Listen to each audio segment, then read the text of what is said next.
વાત કરવી છે એવા વિભાગની કે જે સીધી રીતે ગામડાઓના નાના બાળકો સાથે સંકળાયેલો છે. ગામડાઓની ધાત્રી માતા હોય, સગર્ભા માતા હોય કે કિશોરીઓ હોય તો તેના પોષણ અને સ્વાસ્થ્ય માટે કાર્ય કરતો વિભાગ એટલે આઈસીડીએસ વિભાગ, મહિલા અને બાળ વિકાસ વિભાગ, અરવલ્લી જિલ્લા પંચાયત. આ વિભાગમાં છેલ્લા કેટલાય વર્ષોથી ભ્રષ્ટાચાર ચાલી રહ્યો છે, ઉઘરાણીઓ ચાલી રહી છે, ભરતીમાં ગેરકાયદેસર સીધી રીતે ઓર્ડર આપી દેવામાં આવી રહ્યા છે. આની વારંવાર ફરિયાદો અને રજૂઆતો થવા છતાં પણ તટસ્થ તપાસ થતી નથી અને કાયદેસરની કાર્યવાહી થતી નથી. આ વિભાગ વિશે થોડી હકીકતો આપણે આ વિડીયોના માધ્યમથી જિલ્લાના સૌ જાગૃત નાગરિકો સમક્ષ મૂકીશું કે છેલ્લી આ વિભાગમાં પારદર્શક ભરતી એ 2018-19માં થઈ હતી.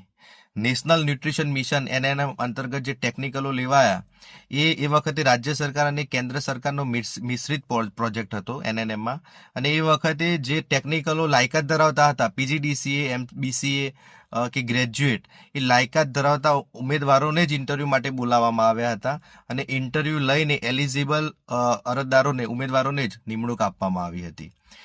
તે સમયે રાકેશ વ્યાસકરી સાહેબ હતા જે એનએનએમના ડાયરેક્ટર હતા, હાલ સીએમ ઓફિસમાં બેસે છે. એમને હિંમતનગરમાં જૂની સિવિલ ખાતે આ ઇન્ટરવ્યૂ લીધા હતા અરવલ્લી અને સાબરકાંઠાના ઉમેદવારોના, અને પછી નિમણૂક આપવામાં આવી હતી. આ તમામ ઉમેદવારો નિષ્ઠાવાન હતા અને ભ્રષ્ટાચારથી દૂર હતા. પરિણામે શું થયું કે સીડીપીઓ અને પ્રોગ્રામ ઓફિસર દ્વારા હેરાન કરીને આમાંથી કેટલાય કર્મચારીઓએ રાજીનામા મૂકીને નીકળી ગયા. એટલે ઘણા કર્મચારીઓને આ પ્રોગ્રામ ઓફિસર અને આ સીડીપીઓ અમુક જે ભ્રષ્ટાચારી છે એમના હેરાનગતિના ત્રાસથી રાજીનામા મૂકીને નોકરી છોડવી પડી હતી. આ આઈસીડીએસ વિભાગમાં ઇન્ટરવ્યૂ વગર ગેરકાયદેસર ભરતી થાય છે. આ આઈસીડીએસમાં 2018-19 પછીની જે 7 એનએનએમની જગ્યાઓ આ પ્રોગ્રામ ઓફિસરના હેઠળ ભરાઈ, એ તમામમાં સેટિંગ કરીને કોઈ પણ ઇન્ટરવ્યૂ કર્યા વગર, કોઈ પણ કાયદેસરની જાહેરાત આપ્યા વગર કે નોંધ પણ મૂકવામાં આવી છે કે શું, એ જિલ્લા વિકાસ અધિકારી સાહેબે તપાસ કરવી જોઈએ.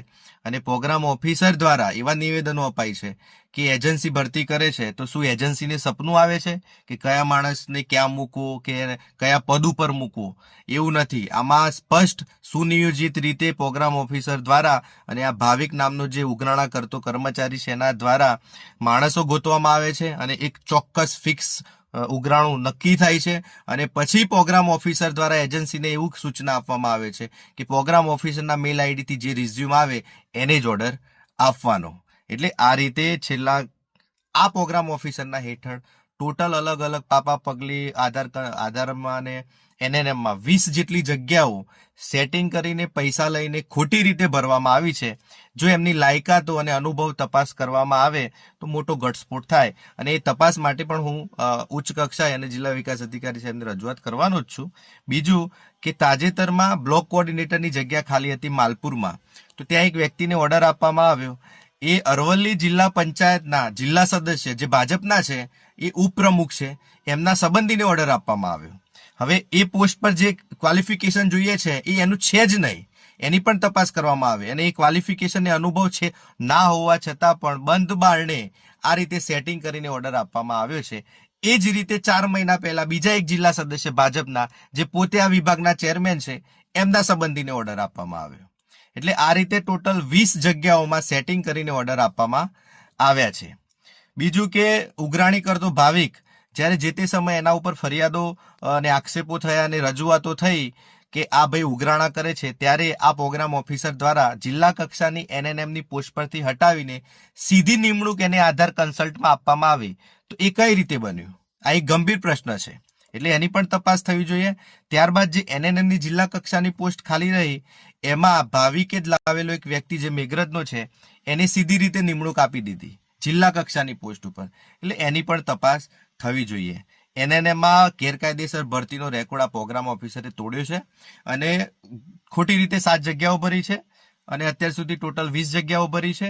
એટલે એક પૂર્ણા કન્સલ્ટમાં એક કર્મચારી હતા જેઓ થોડા મહિનાની રજા ઉપર ગયા, તો રજા ઉપર ગયેલી એ પોસ્ટ પર એમને સીધી નિમણૂક આપી દીધી અન્ય વ્યક્તિને, અને પછી એમાં હાજર થયા તો એમને પણ અલગ પોસ્ટ પર નિમણૂક આપી દીધી. એટલે તરત બીજાને નિમણૂક આપી, રજા પૂરી કરીને જે મૂળ કર્મચારી આવ્યા તો એમને પણ બીજી પોસ્ટ પર બેસાડી દીધા. આ કઈ રીતે શક્ય બન્યું? એટલે આની પણ તપાસ થવી જોઈએ. સિનિયોરિટી લિસ્ટમાં આ પ્રોગ્રામ ઓફિસર દ્વારા છબરડા કરીને કે જે ઘોટાળો કરવામાં કેવું આવે કે જે સિનિયર લિસ્ટમાં જે પાછળના કર્મચારીઓ હતા એમને પહેલા પ્રમોશન આપવામાં આવ્યું, એમાં પણ લેતી દેતી થઈ છે. બીજું કે સૌથી મોટું વાત એ છે કે આટલી બધી ફરિયાદો, રજૂઆતો અને આવેદનપત્રોની વચ્ચે તપાસ પણ ચાલી રહી હોવા છતાં 2025ની દિવાળીએ આંગણવાડી દીઠ 1500 રૂપિયા ઉઘરાવવામાં આવ્યા. આની પણ તપાસ થવી જોઈએ. મારી જોડે 2-3 પુરાવા છે. હું જિલ્લા વિકાસ અધિકારી સાહેબને પણ સંભળાવવાનો છું, જિલ્લા કલેક્ટર સાહેબને પણ, અને એમના કમિશનર સુધી પણ રજૂઆત કરીને જે ઓડિયો મારી જોડે છે 2-3 એ સંભળાવવાનો છું. અને આની તટસ્થ તપાસ થવી જોઈએ. અત્યારે તપાસ ચાલી રહી છે એટલે નાના કર્મચારીઓને ખોટી રીતે ધમકાવીને, દબાવીને તમે લેખિત લખાવી લો છો, એ ખરેખર વ્યાજબી નથી.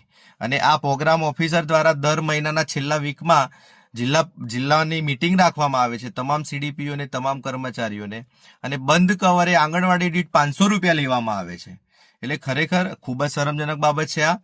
જે ના આપે એ એમને મોડે સુધી બેસાડી રાખવાના. એટલે સીડીપીઓ દ્વારા સૂચના આપવામાં આવે કે બેન આપી દે ને, ખોટું હેરાન કરશે. એટલે કંટાળીને પેલી નાના કર્મચારીને પૈસા ના છૂટકે આપવા પડે છે. એટલે આ બહુ મોટું એક રેકેટ છેલ્લા કેટલાય વર્ષોથી ચાલી રહ્યું છે. સંવેદનશીલ વિભાગમાં આટલું મોટું ભ્રષ્ટાચાર, આટલું મોટું રેકેટ ચાલતું હોય અને જિલ્લા વિકાસ અધિકારી સાહેબ ગંભીરતા ના લે તો ખરેખર શરમજનક છે. અને આ જિલ્લામાં